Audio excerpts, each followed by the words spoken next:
it's going to be very interesting here. It's going to be a competitive game, competitive series, and a high-stakes series overall. I'm going to lean towards the Cubs here on the money line. Very fair price here. I got it at minus 126 earlier in the day. It's been bet up, and I think it's going to continue to go up here. You look at Justin Steele on the mound. He is the Chicago Cubs ace, and he's been sensational this season. 16-3 with a 2.49 ERA and a 1.13 WHIP.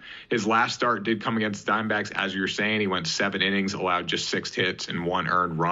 I see him doing that again in this series, and also I trust the Cubs offense a lot more here, especially going against Brandon Pfaadt. 1-8 with a 6.25 ERA and a 1.45 WHIP has been a little better as of late, but still not going to be good enough to win in this spot. Over 80 innings of work this season. He's allowed 20 homers. I think Chicago's going to take advantage of the mistakes that he's making in this spot, hit a couple home runs, and find a way to win this game. The Cubs do have a slightly better offense. Their bullpen is definitely more trustworthy at this point in the season. So I'm going to take Chicago on the money line again. Very fair price here. Yeah, the Cardinals bullpen hasn't been good. Also, the will to win just isn't there. It's there for the Philadelphia Phillies. That's another reason to lean towards them. Again, very fair price for the Phillies here. They're leading in the National League wildcard race right now. They should cruise right into the playoffs. And this is a very dangerous team when it comes to the playoffs. I know they just got smoked by the Atlanta Braves this week in a series. But when you look at the Phillies, they started slow and they're getting hot and they're finding their stride at the right time. It resembles a lot of last year's Phillies team.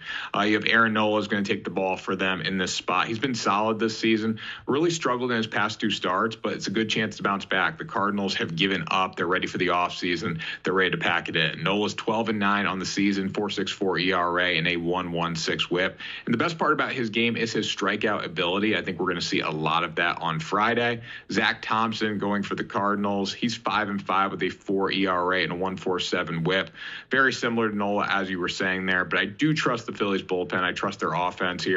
When you look at Thompson over 51 innings, he has limited the homers, but walks can be an issue. And if you give this Phillies team free passes, they're going to take advantage of it. They're good enough to do that with their bats 1 through 9 here. So while the Cardinals have been hot, they've actually been winning games. They really haven't been doing it with the offense. They're winning tight defensive battles. The Phillies haven't necessarily been hot winning games, but they are still scoring runs consistently too, which is another reason to take them on the money line here. I was the biggest Brian Bale supporter in the world just a couple months ago, but he really hasn't been that good when you look at some of the advanced analytics there around him. But anyways, I saw this total at 8. I'm scrolling through my sports book, and I see it at 8. I'm like, this is like a sound the alarm bet that you need to play here. Anytime I get an 8-run total for the Boston Red Sox, I'm taking that in a minute. Since been bet up to 8.5. I'm sure you can still shop around and find Circa still has an 8.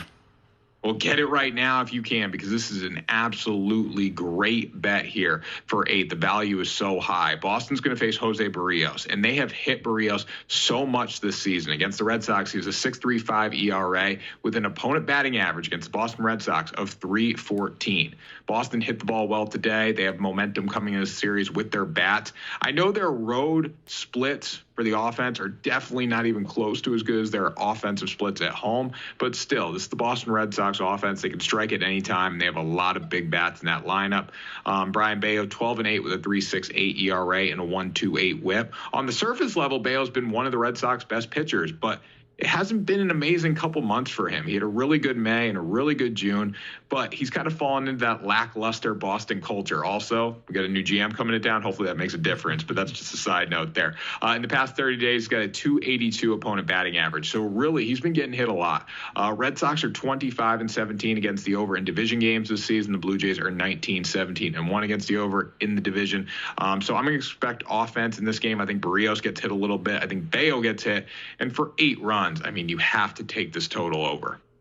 Yeah, 1-15 with Greinke on the mound. That's all you have to know. So it's a pretty good chance the Astros are going to win this game. It's also a pretty good chance they're going to cover on the run line. I think record for a pitcher doesn't necessarily tell the whole story because it does rely on the offense, which they have nothing to do with. But at the same time, too, it shows how well they put their team in positions to win games. And Zach Greinke just simply hasn't done that this season. Houston Astros -1.5 here, prime run line spot on the road. I don't love Christian Javier. I don't love betting on Christian Javier. But in this spot, you really have to do it. The This line's going to continue to get bet up here. It's minus 125 when I got it. I see it creeping up for the minus 1.5. Greinke, 1-50 on the season, as I was saying. 5.47 ERA, 1.29 WHIP. Throwing 126 innings this season. He's allowed 145 hits and 25 homers.